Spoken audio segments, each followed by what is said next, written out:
Assalamualaikum, hai, bersama saya Putri Dania Balkis dalam siri kedua rancangan My Urban Farming. Terima kasih kerana setia bersama Radio TV Bandaraya Ipoh.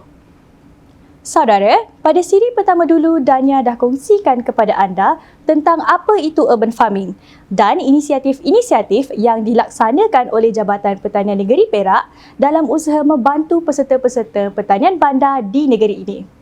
Namun, pada siri kali ini, kita akan melihat tentang kejayaan peserta pertanian bandar yang terpilih di sekitar negeri Perak. Jadi, tanpa buang masa, saksikan laporan yang disediakan. Hamdan Ahmad Sapli, 54 tahun, merupakan individu yang giat menjalankan aktiviti pertanian bandar sejak tahun 2010. Beliau merupakan peserta pertanian bandar di bawah naungan Jabatan Pertanian Negeri Perak. Menariknya tentang peserta ini, beliau telah menjadikan kawasan rumahnya iaitu di Batu 10, Lekis Setiawan Perak untuk melaksanakan projek pertanian yang lebih dikenali sebagai kitchen garden. Saya ni asalnya orang kampung, anak penduri getah. Jadi minat tu masih ada lagi. Lagi satu, selain daripada saya berkebun di sekitar rumah, saya dapat juga menguruskan keluarga. Hantar anak sekolah, ambil anak sekolah, itu pasal saya ambil kerjaya ni. Dia pertanian bandar, yang pertama kena ada minat lah. Yang kedua rajin, yang ketiga disiplin. Kalau tak minat, tak jadi. Kalau tak ada disiplin pun tak jadi. Jadi pada kata orang yang ada tanah tu, gunakan tanah dengan sebaik-baiknya. Dengan menekankan konsep tanam apa kita makan, makan apa kita tanam dan lebih kita jual, sehingga kini sebanyak 65 jenis tanaman sayur termasuk herba telah diusahakan. Lebih membanggakan, kegigihan Hamdan yang juga merupakan bekas pesara Tentera Laut Diraja Malaysia TLDM menjalankan projek pertanian bandar telah mendatangkan hasil pendapatan yang cukup lumayan.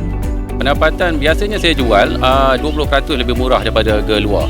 Kalau pasar harga RM10 dah sekilo, contohnya saya jual RM8. Selain daripada saya jual, saya juga mengajar. Itu yang seronok tu, berkongsi ilmu. Macam-macam makcik dah datang. Macam mana tanam kesum tak jadi? Saya ajar tanam kesum lah. Rata pendapatan alhamdulillah lah, lebih daripada 2K lah. Sebulan lebih daripada 2K. Pernah dapat 6K. Selain bercucuk tanam, beliau juga turut melaksanakan aktiviti peternakan. Antara ternakan yang dipelihara adalah ayam, burung puyuh, lebah madu kelulut dan ikan talapia yang diusahakan sejak tahun 2020. Menarik bukan kisah Encik Hamdan?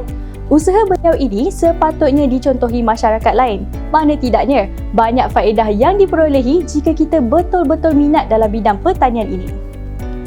Baiklah saudara, aktiviti pertanian bandar juga turut mendapat tempat dalam kalangan komuniti. Di daerah Manjung misalnya, komuniti setempat turut menjadikan aktiviti pertanian bandar ini sebagai hobi mereka bagi mengisi masa lapang. Komuniti Masjid Gabungan Fasa 2D dan 2E di Seri Manjung adalah lokasi bagi projek pertanian bandar seterusnya. Mereka yang mengusahakannya terdiri dari penduduk setempat melaksanakan projek kebun komuniti bandar di kawasan masjid berkenaan sejak tahun lalu. Saya sini untuk siap masjid. Jadi sambil-sambil tu saya buat projek ni lah, komiti. Kawasan ni mula tahun 2020 baru perancangan. Masa tu COVID ditangguhkan sampai bulan 1 2001. Bermakna tak belum 2 tahun lagi lah, baru lagi. Dari segi penglibatan komuniti kat sini macam mana orang banyak terlibat dalam projek? Dekat 12 orang ada, kebanyakan kawan-kawan ibu lah. Walaupun tapak projek pertaniannya tidak seluas seperti kawasan pertanian bandar yang lain, ia tidak menjadi penghalang untuk mereka berkebun. Paling penting, semangat kerjasama dari semua komuniti dalam menjayakannya. Saya memang rasa bersyukurlah atas usaha Pejabat Pertanian yang mengilhamkan projek ni. Memang berguna untuk kami ahli-ahli lah, terutama yang pemilik tapak ni. Kami berkongsi sebenarnya dengan ahli karya lain. Jadi idea ni memang sinonim lah dengan saya. Sebab saya masa sekolah pun ada pertanian, pergi sekolah buat pertandingan kan. Tapi hendaknya projek di bandar ni jangan ada pertandingan. Kalau boleh buat saja untuk kebajikan. Selain sayur yang ditanam ini diagihkan kepada para peserta, rezeki melalui hasil kebun komuniti turut dikongsikan kepada khairah masjid. Antara jenis sayuran yang ditanam di kawasan masjid berkenaan adalah seperti kailan, kangkung, sawi dan terung. Pejabat Pertanian sangat menggalakkanlah usaha-usaha ataupun minat, sesiapa yang berminat untuk tanam apa yang kita makan apa yang kita tanam untuk mengurangkan belanja dapur. Bermula tahun 2020 hingga tahun 2022, kami di Pejabat Pertanian Daerah Majong telah menerima lebih daripada 1,000 permohonan untuk menyertai program pertanian bandar ni yang meliputi 2 kategori, iaitu kategori individu dan kategori pertanian komuniti. Penglibatan golongan belia dalam aktiviti pertanian bandar tidak kurang hebatnya. Melalui hasil dorongan serta galakan daripada pelbagai pihak telah menjadikan golongan ini turut tertarik terhadap manfaat yang diperoleh melalui aktiviti pertanian bandar. Di Ipoh, seorang pemuda yang dikenali sebagai Said Azwan Said Omar merupakan individu yang giat menjalankan pertanian bandar di sekitar kediamannya. Tidak berlatar belakang dalam bidang pertanian bukanlah alasan tidak boleh berkebun atau menghijaukan persekitaran rumah. Menurut Said Azwan, beliau mula berjinak-jinak dengan aktiviti bercucuk tanam ini adalah ketika tempoh Perintah Kawalan Pergerakan 2 tahun lalu.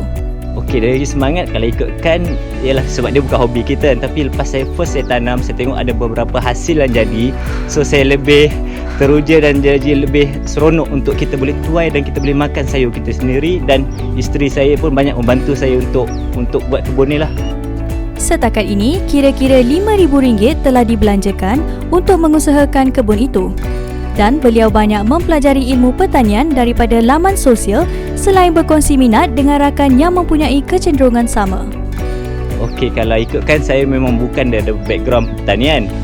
Sebab kan kita dah start menanam, dia jadi satu hobi baru untuk saya. So sebab jadi hobi, saya jadi excited dan saya mula buat research, saya belajar, saya tengok YouTube, saya tengok secara online. Lepas tu ada juga anjuran seminar saya pernah masuk untuk belajar tentang pertanian ni. Kini hasil usahanya amat berbaloi apabila keluarga beliau tidak perlu ke pasar untuk membeli sayur-sayuran, malah manfaat ini turut dikongsikan bersama jiran dan kenalan yang berkunjung ke rumahnya.